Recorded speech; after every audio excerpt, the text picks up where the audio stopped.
Hello बच्चों, good evening good evening good evening.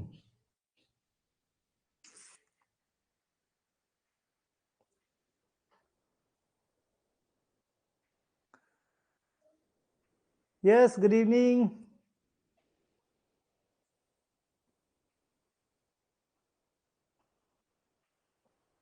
Good evening good evening.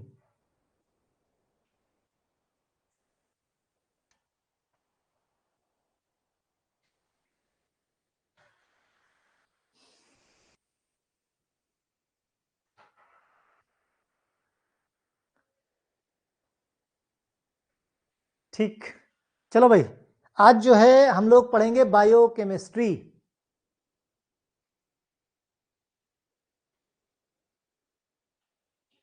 Biochemistry में unit number 3 है। ठीक, और यूनिट 3 का नाम है प्रोटीन। लेक्चर नंबर 1 देखेंगे आज, प्रोटीन। ठीक, जिसमें क्या होती है प्रोटीन, क्लासिफिकेशन क्या होता है और स्ट्रक्चर क्या होता है प्रोटीन का, इसके बारे में बात करेंगे।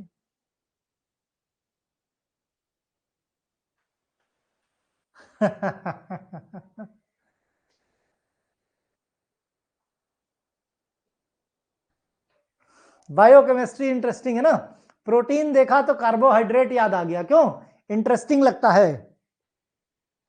चलो भाई, तो इंटरेस्टिंग को और इंटरेस्टिंग बनाते हैं। तो देखो, जो प्रोटीन होता है ये एक तरह का मैक्रो मॉलिक्यूल है, मैक्रो बायोमॉलिक्यूल है।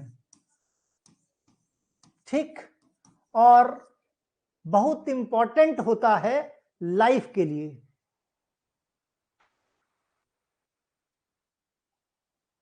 क्लास के बाद एमसीक्यू हो जाए तो मजा आ जाए। क्लास के बाद एमसीक्यू होगा, लेकिन जिस दिन लेक्चर का लास्ट टॉपिक होगा उस दिन होगा, जब भी हम पढ़ेंगे, राइट। और जब यूनिट हमारी खत्म होने वाली होगी तो उसके ज्यादा से ज्यादा एमसीक्यू करेंगे हम लोग।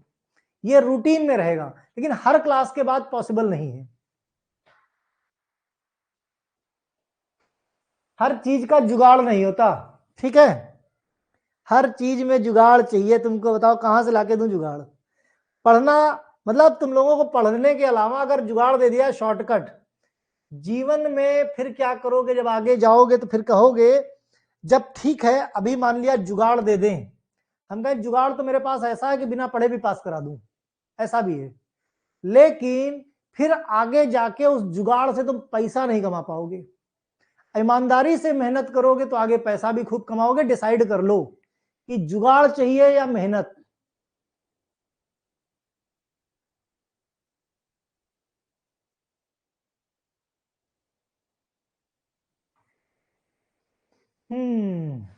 अरुण कनौजिया, अपने फादर को खूब सारा फ्रूट खिलाओ, जितना ज्यादा हो सके उतना हाइड्रेटेड रखो, समझे?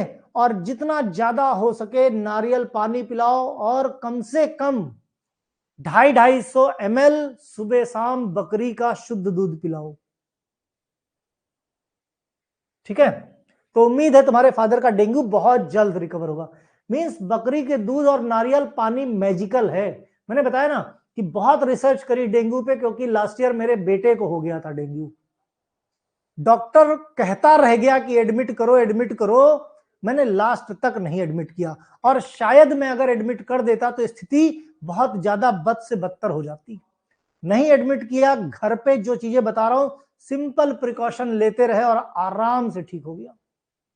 चलो शुरू करते हैं आगे भाई। प्रोटीन, प्रोटीन क्या है? लार्ज कॉम्प्लेक्स मॉलिक्यूल है। लार्ज कॉम्प्लेक्स इसीलिए, चूंकि लार्ज है और कॉम्प्लेक्स है, इसीलिए हमने नाम दिया मैक्रो। चूंकि लिविंग सिस्टम का है इसीलिए बायो, ठीक, और मॉलिक्यूल है इसलिए मॉलिक्यूल। तो मैक्रो बायो मॉलिक्यूल की लिस्ट में आपका प्रोटीन भी आता है। ठीक, कंपोज्ड ऑफ अमीनो एसिड, किससे मिलकर बना? अमीनो एसिड से, which are the building blocks of the life. हमारी बॉडी में बिल्डिंग ब्लॉक्स का काम कौन करते हैं? प्रोटीन। बहुत जरूरी होती है प्रोटीन काम करने के लिए, मींस बॉडी की ग्रोथ के लिए। They play the crucial role in the structure, function and regulation of the cell और जब रेगुलेशन ऑफ सेल की बात आती है तो फिर टिश्यू, ऑर्गन, पूरे लाइफ सिस्टम की बात। तो अल्टीमेटली क्या समझ में आया कि भाई बायोलॉजिकल प्रोसेस के लिए प्रोटीन बहुत जरूरी है, क्योंकि जो maximum all enzymes are protein, all enzymes are protein सुना होगा तुमने, ठीक। तो एंजाइम्स खाली 21 नहीं, 21 तो जरूरी है, बाकी हजारों की संख्या में अमीनो एसिड होते हैं, राइट। तो परेशान मत हो, सब बताया जाएगा। हाँ, तो एंजाइमेटिक रिएक्शंस किसकी वजह से होती है? प्रोटीन की वजह से। बॉडी में जो सिग्नल का आदान प्रदान होता है वो न्यूरोट्रांसमीटर किसका बना हुआ होता है? ये भी एक प्रोटीन है। फार्माकोलॉजी में क्वेश्चन पूछा गया था कि न्यूरोट्रांसमीटर किस तरह का केमिकल है, तो न्यूरोट्रांसमीटर भी प्रोटीन है, राइट। तो अल्टीमेटली सोच के देखो, सारे एंजाइम प्रोटीन, सारे न्यूरोट्रांसमीटर प्रोटीन, और जो तुम्हारी सेल बनती है वो भी कहेगी वो भी प्रोटीन की। अब सोच के देखो कितनी इंपॉर्टेंट है। तो लाइफ में बहुत ज्यादा इंपॉर्टेंट है। Protein are the most abundant organic molecule of the living system. Living system में सबसे ज्यादा मात्रा में अगर कोई ऑर्गेनिक मॉलिक्यूल है तो that is protein, that is protein. They occur the every part of cell constitute about 50% of the cellular dry weight। अगर उस सेल को ड्राई किया जाए, किसी सेल को ड्राई किया जाए तो हर सेल का लगभग 50% ड्राई वेट वो प्रोटीन का मिलेगा। 50% ड्राई वेट किसका? प्रोटीन का मिलेगा। ओरिजिन की बात करें प्रोटीन टर्म्स की, तो ग्रीक में एक वर्ड था प्रोटियस। प्रोटियस का मीनिंग होता था holding the first place, holding the first place. तो प्रोटियस से निकला प्रोटीन, क्योंकि हमारी बॉडी के अंदर लिविंग सेल्स के अंदर सबसे पहली पोजीशन पे अगर कोई आता है तो दैट इज प्रोटीन। तो इसी प्रोटियस से निकल के आया है प्रोटीन। बर्जीलियस स्वीडिश केमिस्ट थे, इन्होंने सजेस्ट दिया था प्रोटीन शब्द। Organic compound that are almost important to life, almost important to life. Mulder एक डच साइंटिस्ट थे, 1838 में इन्होंने प्रोटीन टर्म यूज किया था, और इन्होंने बताया था कि protein is high molecular nitrogen rich compound and most abundant substance in animal and plant. ऐसा किसने कहा? मुल्डर ने कहा, ठीक है, ओके। फिर पेप्टाइड लिंकेज की बात करूं। पेप्टाइड लिंकेज, पेप्टाइड क्या है? एक तरह का बॉन्ड है, एक लिंकेज है, एक ब्रिज का काम करता है। कैसे? मींस एक अमीनो एसिड, अमीनो एसिड, एक ये अमीनो एसिड, ठीक, एक ये अमीनो एसिड, ठीक, इनके बीच में जो बॉन्ड है that is called peptide linkage. Means amino acid को क्या करने वाले? कनेक्ट करने वाले, दोनों को जोड़ने वाले बॉन्ड को क्या बोलते हैं? पेप्टाइड बॉन्ड, पेप्टाइड बॉन्ड या पेप्टाइड लिंकेज कह सकते हो, ठीक है। अब देखने वाली बात क्या, peptide is form by the reaction between carboxylic acid group of one amino acid, यानी एक अमीनो एसिड का कार्बोक्सिलिक ग्रुप बना के देखते हैं तो शायद ज्यादा अच्छे से समझ में आएगा।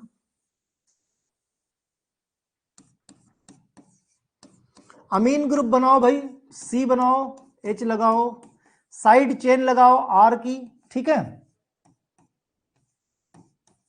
O H. ये क्या है? एक सिंपल अमीनो एसिड, एक अमीनो एसिड। इसमें ये साइड चेन जो आर की है इसको साइड चेन बोलते हैं।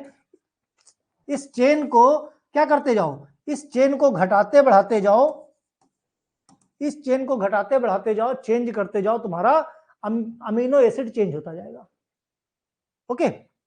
फिर इधर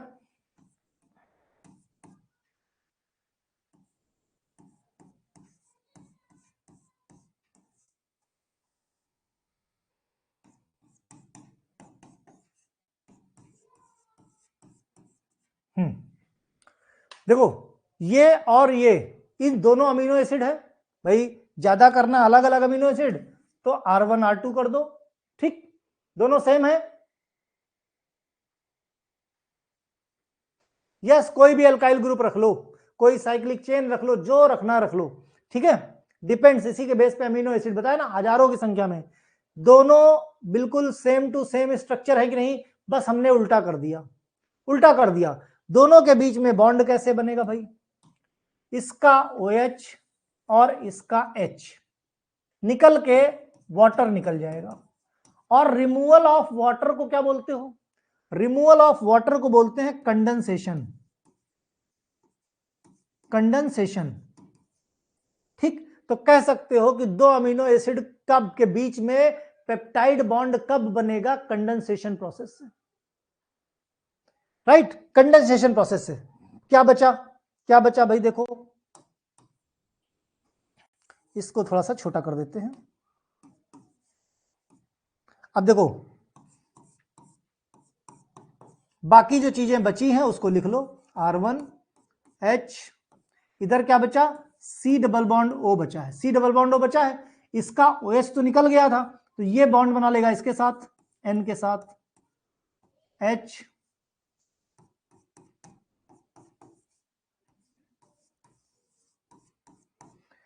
हाँ भाई बोलो। तो ये बीच में तुम्हारा ये जो बॉन्ड बना, ये कौन सा है, पेप्टाइड बॉन्ड। अब देखो, अब पढ़ते हैं हम कि थ्योरी क्या कहती है। Peptide are the formed by the reaction between carboxylic group of one amino acid. तो carboxylic group of one amino acid, इस अमीनो एसिड का ये कार्बोक्सिलिक ग्रुप, इस अमीनो एसिड का नंबर 1 का कार्बोक्सिलिक ग्रुप, ठीक, and amine group of another amino acid, तो ये अमीनो एसिड का ये अमीन ग्रुप, ठीक, फॉर्मिंग पेप्टाइड लिंकेज CONH। कहां बना, ये देखो CONH बनाया, CONH बना कि नहीं बना।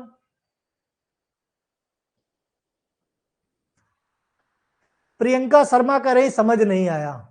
अब इसमें समझने वाली क्या बात, मुझे यही नहीं समझ में आ रहा है कि इसमें समझ में ना आने वाली कौन सी बात है। समझ में एक कंडीशन में नहीं आएगा, अगर जब लेट हो जाओगे तुम लोग। एक बार रिपीट कर दे, चलो भाई, जनता की आवाज है, मानना ही पड़ेगा। चलो, अमीनो, सबसे पहले अमीनो एसिड बनाओ, सबसे पहले अमीनो एसिड का स्ट्रक्चर बनाओ, कोई भी एक नॉर्मल सा।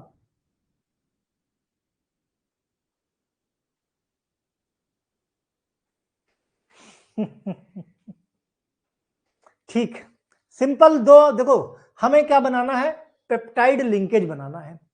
पेप्टाइड लिंकेज के लिए दो अमीनो एसिड चाहिए, दो अमीनो एसिड चाहिए, एक अमीनो एसिड का COOH, ठीक, दूसरा जो अमीनो एसिड है उसका NH2। इन दोनों के बीच में इधर से OH निकलेगा और इधर से एक H निकलेगा, ठीक, वाटर निकल जाएगा, दोनों के बीच में बॉन्ड बन जाएगा। इतनी सी कहानी है खाली, ठीक। चलो भाई फिर से देखते हैं यही पोजीशन। पहले अमीनो एसिड बनाओ भाई,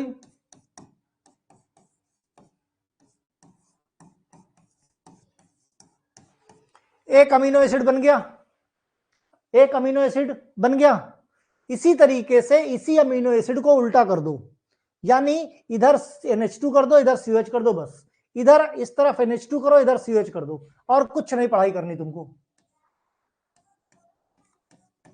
भाई। ये NH2 है, हमने H अलग लिख दिया, N के साथ दो हाइड्रोजन लगे, N के साथ दो हाइड्रोजन लगा दिए, फिर इसके साथ क्या लग गया, ये कार्बन लग गया, कार्बन के ऊपर H लगा है, हमने H लगा दिया, कार्बन के ऊपर R1 लगा है, हमने R1 लगा दिया, ठीक, इधर COH है, इधर हमने COOH कर दिया। बताओ भाई, यहां तक कोई समस्या हो तो बताओ, बिल्कुल परफेक्ट है कि नहीं। एक ये अमीनो एसिड, ये दोनों अब एक ही अमीनो एसिड है, दोनों में एक रत्ती भर का भी फर्क नहीं है। बोलो, यहां तक समझ में आया कि नहीं। यस प्रियंका, अभी बताओ। पुनीता, दो अमीनो एसिड हैं, यहां तक क्लियर है? ये दोनों same to same amino acid है, हमें पेप्टाइड बॉन्ड बनाना है। क्लियर भाई? यहां तक कोई समस्या नहीं, अमीनो एसिड अमीनो एसिड। अब पेप्टाइड बॉन्ड बनाने के लिए क्या करना पड़ेगा? क्या कह रहा है कि रिएक्शन में पेप्टाइड बॉन्ड कैसे फॉर्म होगा? Between carboxylic acid group of one amino acid. इस अमीनो एसिड का कार्बोक्सिलिक ग्रुप कौन सा? ये वाला है। फिर amino group of other amino acid, तो ये अमीन ग्रुप दूसरे अमीनो एसिड का है। ये दोनों मिलकर बना लेते हैं CONH bond with loss of one water molecule. Water molecule के लॉस के बाद एक CONH बॉन्ड बनाएंगे। ठीक, तो वाटर मॉलिक्यूल कहां से लॉस होगा? जो COH है इसका OH और NH2 का एक H लेके वाटर मॉलिक्यूल निकल जाएगा। रिमूवल ऑफ वाटर मॉलिक्यूल को क्या बोलते हो? कंडेंसेशन। यहां तक क्लियर है? ठीक, अब ये जब बन गया तो क्या बचा? क्या है ये बताओ, क्या बचा है ये बताओ। देखो इधर से यही जो बना हुआ है इसी को बनाएंगे हम। क्या बना है? H2N, फिर इसका ये C लिखो, ऊपर H है, नीचे R1 है ये C लिखो, C के ऊपर ये डबल बॉन्ड लिखो। ठीक, OH तुम्हारा निकल गया, तो ये बॉन्ड इधर से H निकल गया, क्या बचा? NH बचा, ये N और ये H। भाई ये OH निकल गया तो ये वाला बॉन्ड इस N के साथ लगेगा, तो लग गया भाई। इस N का एक H निकल गया था, एक H बचा हुआ है। आगे बढ़ो भाई, C ऊपर वाला H लिखो, नीचे वाला R1 लिखो। ठीक, ये COOH लिखो। लिखा? अब देखो क्या करा है, एक वाटर मॉलिक्यूल लूज करके CONH ये वाला बॉन्ड बनाया, CONH। यही है तुम्हारा पेप्टाइड बॉन्ड। बताओ। यस, कम ऑन गाइस, बोलो। अभी कोई समस्या? भाई दो अमीनो एसिड बनाए हमने, हैं? पेप्टाइड बॉन्ड सिंपल बनाया। पेप्टाइड बॉन्ड बनाने के लिए अमीनो एसिड सेम। भाई अमीनो एसिड में सिंपल सी चीज है, एक अमीन ग्रुप होगा और एक एसिड होगा, नाम है अमीनो एसिड। अमीन ग्रुप और एसिड ग्रुप, जहां अमीन है वहां अमीन है, एसिड की जगह पे COH, उसको बोलते हैं अमीनो एसिड। ठीक, तो दो अमीनो एसिड को जोड़ना है तो एक का अमीन ग्रुप और एक का एसिड, दोनों को जोड़ दो। ठीक है, इतना क्लियर है कि नहीं? सब क्लियर होगा, परेशान मत हो, पहले यहां तक तो आओ। चलो भाई, गनीमत है कि समझ में आया। चलो अब different form of peptide bond की बात करें। Different form of peptide bond. ठीक, देखो dipeptide bond, dipeptide bond, dipeptide bond शुरुआत से तो कितने अमीनो एसिड होंगे डाइपेप्टाइड में? दो अमीनो एसिड। ट्राइपेप्टाइड बॉन्ड में तीन, जितने अमीनो एसिड उतने पेप्टाइड बॉन्ड। यस, वेरिएबल है, भूल गए? कोई बात नहीं। ठीक, तीन अमीनो एसिड ट्राइपेप्टाइड, चार अमीनो एसिड चार peptide, not more than 10 amino acid oligopeptide, और more than 10 amino acid up to 100 polypeptide, और 100 से भी ज्यादा अमीनो एसिड तो मैक्रोपेप्टाइड। दिमाग में नहीं जा रहा है? कोई बात नहीं, अभी एक दो बार वीडियो देखोगे तो दिमाग में जाएगा। अरे भाई सिंपल सी बात है, देखो तुम्हें कोई अमीनो एसिड बनाया, ठीक, अमीनो एसिड में क्या क्या होगा? अमीनो एसिड में एक तरफ NH2 है, ठीक, एक तरफ COH है। ये तो दिमाग में घुसा, इतना तो घुसा कि नहीं? ठीक, अब फिर दूसरा अमीनो एसिड बनाओ भाई, दो अमीनो एसिड बनाने ना, एक और अमीनो एसिड पर लिख दिया हमने। अमीनो एसिड में एक तरफ क्या है, इधर पे क्या है? COOH, जैसे कि ये था। इस तरफ क्या था? ये NH2 था। तो H2 को हम अलग अलग लिख सकते हैं, लिख दिया, एक H ऐसे और एक H ऐसे। कुछ कहानी नहीं पढ़नी है। पेप्टाइड बॉन्ड बनाने के लिए ये OH और ये H निकाल दो, क्या बचेगा भाई? अमीनो एसिड को AA से लिख सकते हैं, इधर NH2 लिख दिया, इधर C डबल बॉन्ड O जो बचा हुआ है तुम्हारा, क्योंकि OH तो निकल गया, दोनों को जोड़ दिया। N के पास दो H थे, एक H वाटर फॉर्मेशन में निकल गया, बचा एक H, उस H को ऐसे लिख दो। ठीक, ये क्या है? अमीनो एसिड, और इधर COH। सिंपल सा ये तुम्हारा पेप्टाइड बॉन्ड है।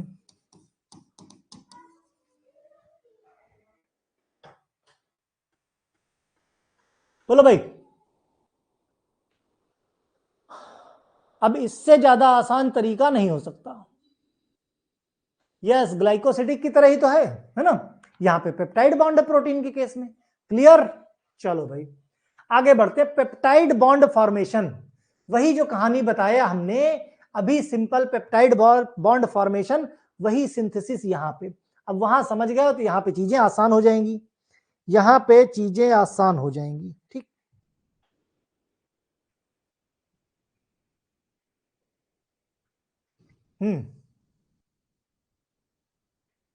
देखो ये N, ये H2 NH2 हो गया, ये C हो गया, H हो गया, R1 हो गया, COH हो गया। क्लियर? उसी तरीके से जैसे हमने बनाया था, ये दूसरा अमीनो एसिड, ये एक अमीनो एसिड, इसका OH और इसका H लेके वाटर मॉलिक्यूल रिमूव हो गया, यानी कंडेंसेशन हुआ। जितना बचा हुआ है उतना उठा के जोड़ दो। जितने अमीनो एसिड होते हैं, अमीनो एसिड में दो टर्मिनल होते हैं, एक N टर्मिनल, एक C टर्मिनल। कार्बोक्सिलिक एसिड जहां पे होगा उसको C टर्मिनस बोलेंगे, जहां पे नाइट्रोजन अमीन ग्रुप होगा N टर्मिनस बोलेंगे। तो सिंपल सी लैंग्वेज में समझाया जाए तो एक अमीनो एसिड का C टर्मिनस दूसरे अमीनो एसिड के N टर्मिनस से जुड़ता है, तब जाके पेप्टाइड बॉन्ड का फॉर्मेशन होता है। बोलो क्लियर? अब देखो यहां पे सिंपल वाटर मॉलिक्यूल निकल गया और ये बॉन्ड सीधे सीधे बन गया। देखो यहां पे ये बॉन्ड सीधे सीधे बन गया, यही है पेप्टाइड। इसका फिगर पेपर में आएगा क्या कि पेप्टाइड, ये बताओ प्रोटीन पूछा जाएगा तो प्रोटीन में पेप्टाइड बॉन्ड बनाओगे कि नहीं बनाओगे? भाई प्रोटीन क्या है? प्रोटीन एक पॉलीपेप्टाइड चेन है, पॉलीपेप्टाइड। अभी हम स्ट्रक्चर ऑफ प्रोटीन देखेंगे। तो ये तो शुरुआत है, हमने सिर्फ 2 अमीनो एसिड जोड़े हैं, सैकड़ों की संख्या में अमीनो एसिड जुड़ते हैं।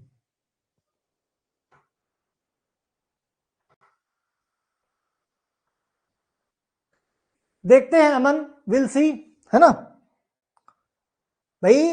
कॉलेज के टीचर बोल देंगे कि एग्जिट एग्जाम तुमको देना है, तो कॉलेज के टीचर को पढ़ाना पड़ेगा, एक्स्ट्रा बर्डन हो जाएगा उनके ऊपर। तो अभी जब तक नोटिफिकेशन नहीं आता तब तक तो वो यही बोलेंगे। भाई पीसीआई ने क्या बोल के रखा उसने नोटिफिकेशन में कि तुम्हारे बैच को देना है। अब पीसीआई ने ये बोला क्या कि तुम्हारे बैच को नहीं देना? नहीं बोला। कॉलेज तुम्हारे टीचर के हिसाब से चलेगा कि पीसीआई के हिसाब से चलेगा? अगर पीसीआई ऐसा नोटिस दे दे कि तुम्हारे बैच को नहीं देना है या एग्जिट एग्जाम देना ही नहीं होगा, तब तुम बच जाओगे। टीचर या प्रिंसिपल के कहने से कोई एग्जाम होना ना होना कुछ नहीं, जब तक पीसीआई की नोटिस ना आ जाए तो जो ऑर्डर दे रखा बस वही मान्य है। भाई कल को होगा तो टीचर क्या, भाई पहले बहुत सारे टीचरों ने कहा हम नकल करवा देंगे, बोला था बहुत सारे कॉलेज वालों ने, पैसा भी रख लिया जेब में। फिर लास्ट में क्या हुआ? लास्ट में क्या हुआ? बोले भाई हाथ खड़े कर दिए, अब तो सरकारी स्कूल में चला गया है, पॉलिटेक्निक में, अब अपना अपना देख लो। राइट? तो टीचर्स का बोलना कंडीशनल है, कल को फंस जाओगे तो वो हाथ खड़े कर देंगे कि भाई हमसे ना हो पाएगा, देख लो अपना अपना, है ना? तो पेप्टाइड बॉन्ड देखो, प्रोटीन की सिंथेसिस में, प्रोटीन में क्या रहता है, कौन सा बॉन्ड रहता है प्रोटीन में? तो प्रोटीन में रहता है पेप्टाइड बॉन्ड। क्यों? क्योंकि प्रोटीन क्या है? पॉलीपेप्टाइड चेन है।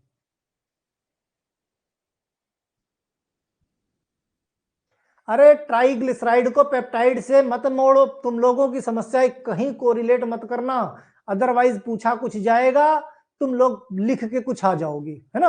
तो जो जहां पे है टॉपिक अलग है, सभी टॉपिक को अलग अलग। यस सिंधु, बिल्कुल सही।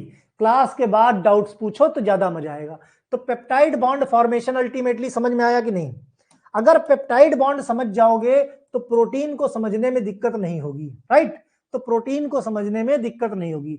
To amino acid bond together to form peptide bond by the dehydration synthesis.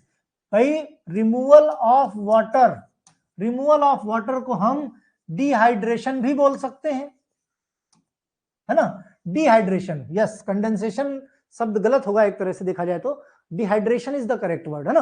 तो वाटर रिमूवल होता है यानी डिहाइड्रेशन होता है। रिमूवल ऑफ वाटर से हमारा पेप्टाइड बॉन्ड बनेगा। Gives the carboxylic group of reaction loses the hydroxyl group. जो कार्बोक्सिलिक ग्रुप है यानी COOH है, तो वो क्या लूज करता है? Hydroxyl group. Gives carboxylic group reaction loses hydroxyl group, right? Hydroxyl group. फिर अदर दूसरा अमीनो एसिड क्या करता है? Loses hydrogen from amine group. दूसरा वाला क्या करता है? दूसरा वाला क्या करता है? दूसरा वाला अमीनो एसिड से हाइड्रोजन लूज होता है। हाइड्रोजन लूज होता है कहां से? अमीन ग्रुप से, right? Hydroxyl group substituted by the nitrogen. Hydroxyl group substitute हो जाएगा और ये बॉन्ड जो OH के साथ लगा था, ये बॉन्ड नाइट्रोजन के साथ लग जाएगा। इसी को बोलेंगे पेप्टाइड बॉन्ड। क्लियर? यहां तक क्लियर है कि नहीं? ठीक। तो न्यूली फॉर्म्ड जो बॉन्ड होगा पहला, उसको क्या बोलेंगे हम? Dipeptide bond. डाइपेप्टाइड बॉन्ड, ठीक। दो अमीनो एसिड को जोड़ने वाले बॉन्ड को क्या बोलोगे? Dipeptide bond. फिर प्रॉपर्टीज ऑफ प्रोटीन की भाई प्रॉपर्टी देख लो। Proteins are form the viscous solution. Protein देखो क्या है? प्रोटीन खाते हो, लेकिन कभी प्रॉपर्टी देखी है कि क्या कलर होता है, क्या स्मेल होती है, क्या विस्कोसिटी होती है? तो प्रॉपर्टी भी जानो कि ये विस्कस सॉल्यूशन होता है, इसका अपना एक स्पेसिफिक ऑर्डर होता है। कैसा ऑर्डर होगा? तो बेसिकली इसका जो ऑर्डर होता है कुछ अमोनिया की तरह होता है, क्योंकि अमोनिया इस पे क्या रहता है? नाइट्रोजनस कंपाउंड या कह लो अमीन ग्रुप रहता है ना, और अमीन ग्रुप की जो स्मेल होती बड़ी ही शार्प होती है। यस, यस्टरडे टेस्ट था अशद, ठीक। At isoelectric pH the pH which molecule carries no net electric charge. Basically amino acid की खास प्रॉपर्टी आइसो इलेक्ट्रिकली न्यूट्रल होता है। आइसो इलेक्ट्रिकली न्यूट्रल होता है, इसको आइसो इलेक्ट्रिक पीएच बोलते हैं। कैसे बोलेंगे? कैसे बोलेंगे? देखो ध्यान से, बहुत बेसिक बेसिक चीजें हैं जो समझनी बहुत जरूरी है, जो समझनी बहुत जरूरी है। देखो ये तुम्हारा अमीनो एसिड है, ये कह रहे हैं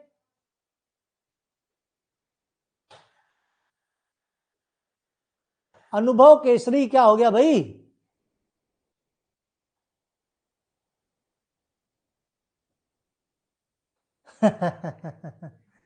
लैब में तुम्हारे देखो एक होता है जो प्रोटीन तुमको दिया जाता है, लैब की बात है ना?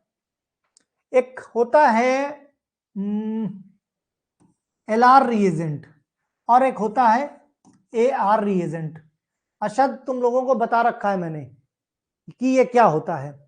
LR का मतलब क्या होता है, AR का मतलब क्या होता है। दो तरह के इंग्रेडिएंट तुम्हारी लैब में होंगे। लैब में मोस्टली LR होता है जो कि प्योर नहीं होता पूरी तरीके से, इसको लैब रिएजेंट बोलते हैं और इसको एनालिटिकल रिएजेंट बोलते हैं। ये रिसर्च लैब वगैरह में या बहुत प्रिसाइज रिजल्ट जब देना होता है।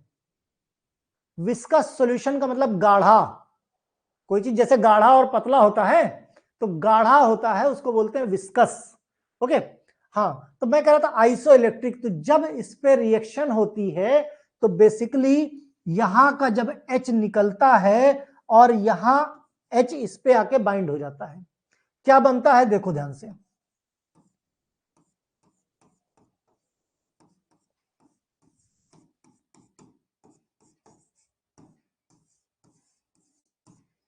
हम्म,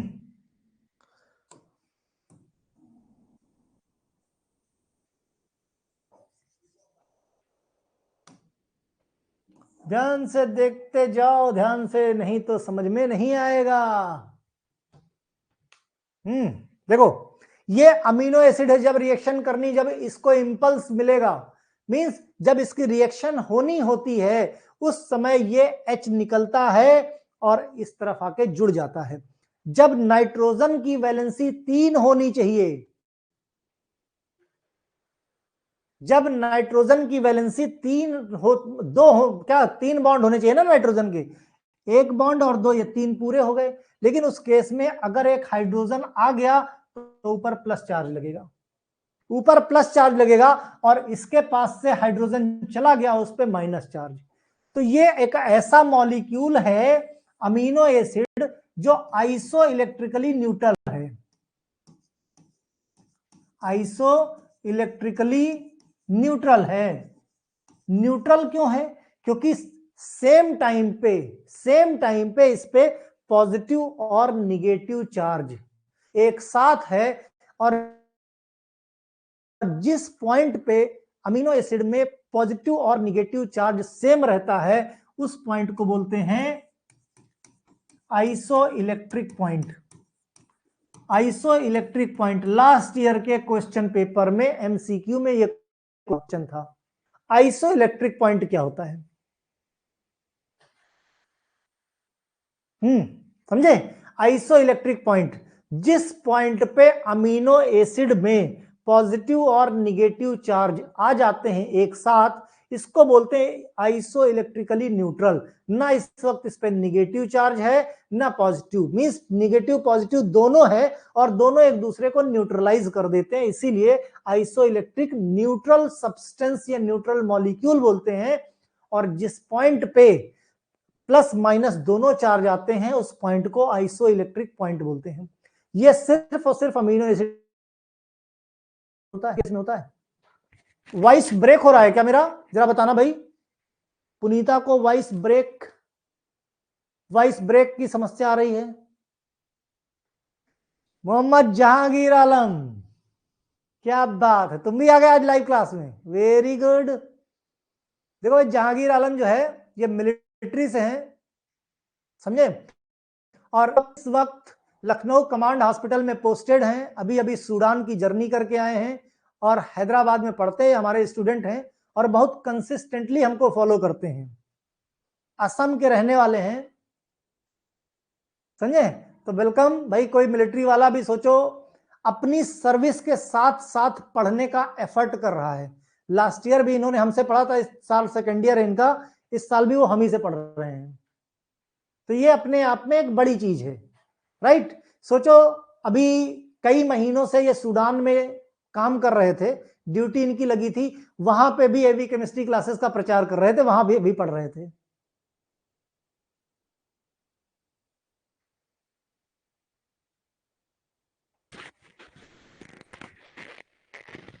यस। अच्छा अभी भी सूडान में ही हो तुम? तो देखो भाई, सूडान से ये लाइव हैं, मतलब फॉरेन कंट्री से भी लोग एवी सर को लाइव पढ़ रहे हैं, ये अपने आप में मेरे लिए भी बड़ी प्राउड की बात है। Thanks dear. लेकिन मैसेज मैंने देखा था कि तुम शायद कमांड हॉस्पिटल आ गए हो लखनऊ।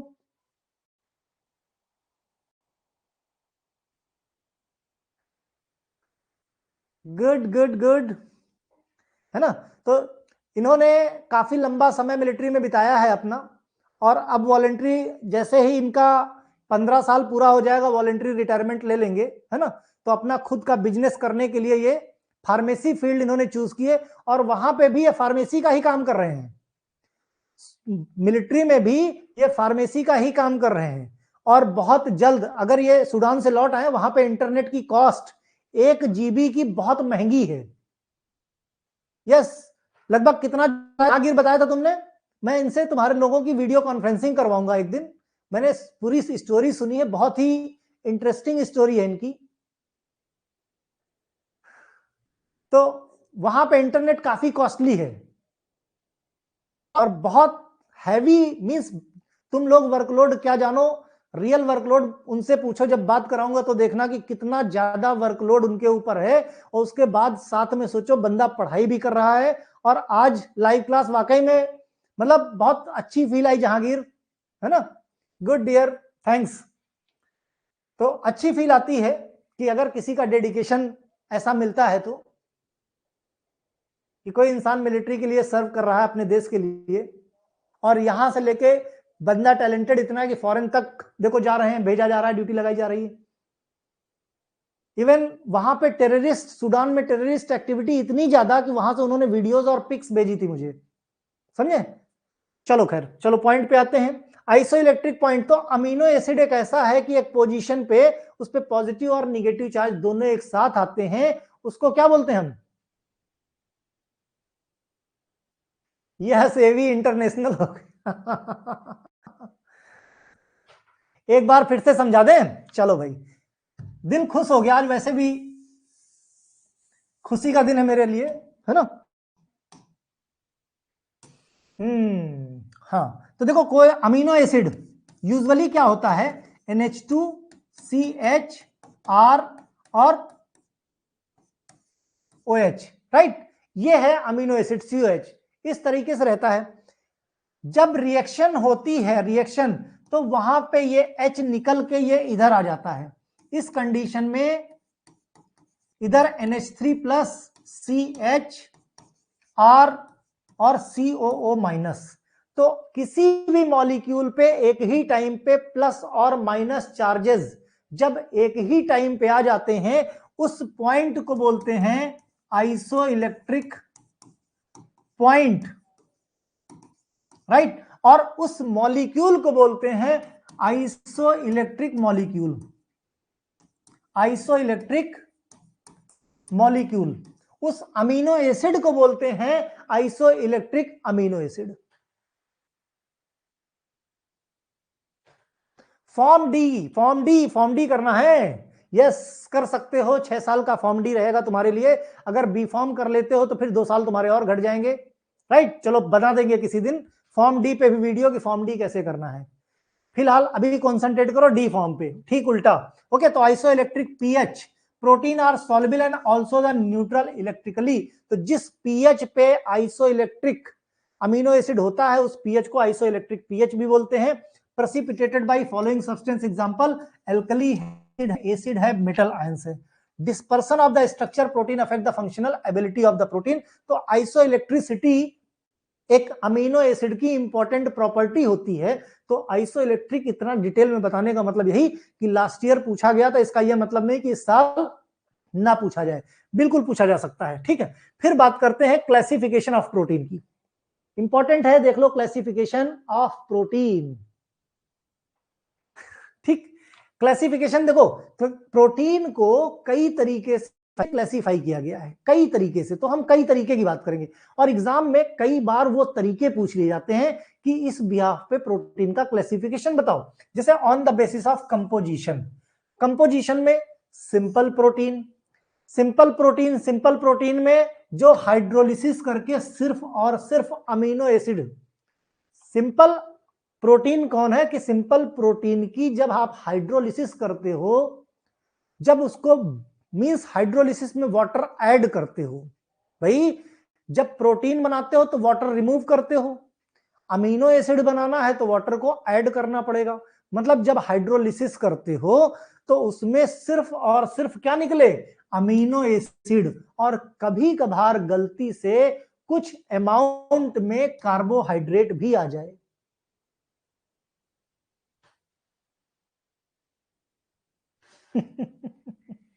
ठीक है, छोड़ कुछ अमाउंट में कार्बोहाइड्रेट आ जाए। एग्जांपल जैसे एल्ब्यूमिन है, ग्लोबुलिन है, ग्लूटिन है, एल्बिनोइड है, हिस्टोन है, प्रोटामिन है, पेप्सिन, ट्रेप्सिन जैसे एंजाइम्स निकलते हैं, ठीक। तो बेसिकली अमीनो एसिड ब्रेक करके सिर्फ और सिर्फ अमीनो एसिड निकले, इनको सिंपल प्रोटीन। कॉन्जुगेटेड प्रोटीन को बोले तो कॉन्जुगेटेड प्रोटीन में सिंपल प्रोटीन तो है ही है, सिंपल प्रोटीन, और plus non protein part, plus कुछ नॉन प्रोटीन है। मींस जब हाइड्रोलिसिस करोगे तो इसमें प्रोटीन और नॉन प्रोटीन दोनों मिलेगा। नॉन प्रोटीन पार्ट को बोलते हैं प्रोस्थेटिक ग्रुप, प्रोस्थेटिक ग्रुप, है ना। तो अमीनो एसिड एक तो सिंपल प्रोटीन एक सिंपल प्रोटीन क्या जो सिर्फ अमीनो एसिड से मिलकर बनी है, ठीक। कंजुगेटेड प्रोटीन जो सिंपल अमीनो एसिड और नॉन प्रोटीन यानी प्रोस्थेटिक ग्रुप को मिला के बनी है, जिसको बोलते हैं कंजुगेटेड प्रोटीन। एग्जांपल में न्यूक्लियोप्रोटीन, ग्लाइकोप्रोटीन, फास्फोप्रोटीन और हीमोग्लोबिन जैसे एग्जांपल्स दिए हुए हैं।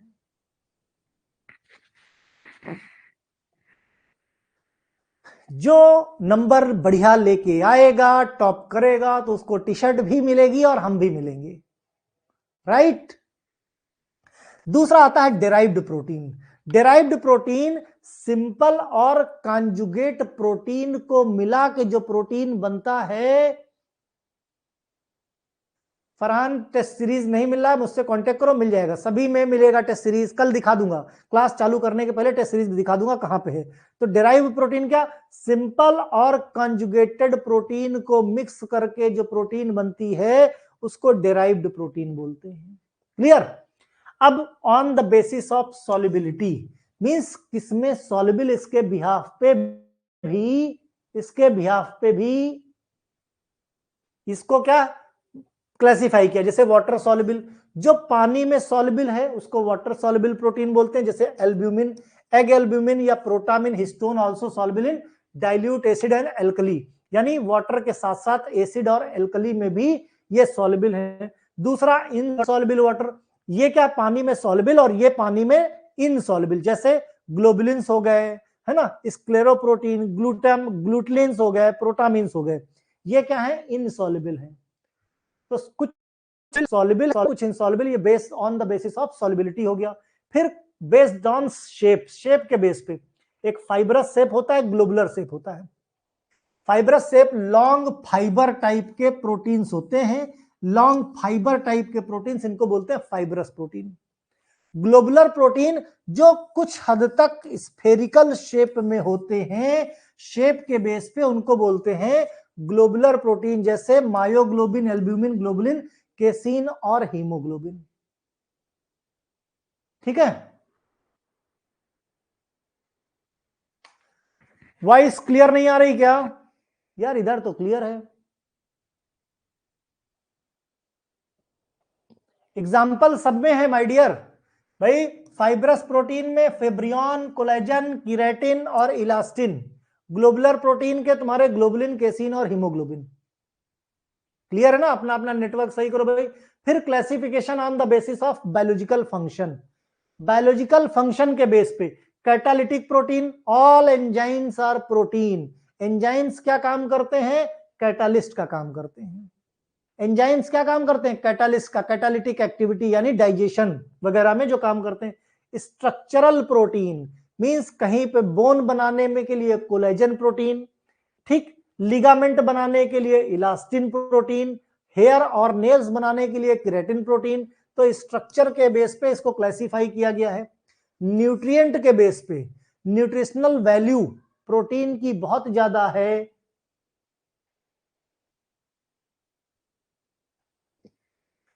कमांड हॉस्पिटल में फार्मासिस्ट की जॉब कैसे पाई जाए? तुम लोग फार्मासिस्ट बन जाओ पहले, फिर तुमको सारी वैकेंसी। अभी मैं वैकेंसी सिर्फ इसीलिए, बहुत सारी वैकेंसी आज की डेट में आई हैं, बहुत वैकेंसी हैं, समझे, लेकिन सब संविदा पे हैं, सब कॉन्ट्रैक्ट में हैं, परमानेंट नहीं आ रही है। अभी एम्स वालों ने भी संविदा पे निकाली है। अब तो एम्स का कॉमन प्रोग्राम चालू हो गया, उन्होंने नोटिफिकेशन अभी 2-3 दिन पहले दिया था। एक एक एग्जाम दोगे, दुनिया भर में जहां भी वैकेंसी होगी वहां पे एम्स में आपको रिक्रूट कर लिया जाएगा। लेकिन अभी ना बताने की वजह, क्योंकि तुम सब अभी अप्लाई नहीं कर सकते, बता के भी क्या करूं मैं? दुनिया को बताने के लिए मैं वैसे भी नहीं हूं।